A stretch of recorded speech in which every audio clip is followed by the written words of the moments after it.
டே இருங்கடா எப்பா ரொம்ப துள்ளாதீங்க. தோனி வண்ணம் முடிச்சவரா Rohit Sharma champion trophy win பண்ணதே அவருக்கு பிடிக்கலையா? அவரை தாண்டி யாரும் கப்ப வின் பண்ண கூடாதுன்னு நினைக்கிறாராமா. அவரோட ரியல் பேஸ்ல வெளியே வந்துருச்சாமா. Indian team champion trophy win பண்ணதை பத்தி பப்ளிக் இன்டர்வியூ கேட்டதுக்கு தரமாட்டேன்னு கையாட்டிட்டு போயிட்டாராமா.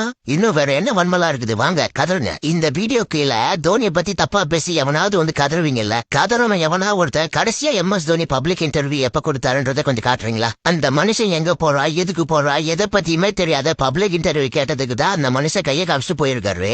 அதோட சாம்பியன் ட்ரோஃபி ரோஹித் சர்மா எடுத்தாந்து சொருகி உங்க வன்மத்தை நீங்க காட்டுறீங்க. ஏண்டா என் தலைவன் மைக்க நீட்டாலே வந்து நின்னுக்கிற ஆளாடா என்ன? சோசியல் மீடியாலே ஆக்டிவா இல்லாத மனுஷன் T20 வேர்ல்ட் கப்பை இந்தியா வின் பண்ணதோ கங்க்ராச்சுலேட் பண்ணி போஸ்டர் போட்டாப்ல. திரும்பவும் சொல்றேன், அந்த மனுஷன் இன்டர்நேஷனல் கிரிக்கெட்டை விட்டு போய் 5 வருஷம் ஆகுது.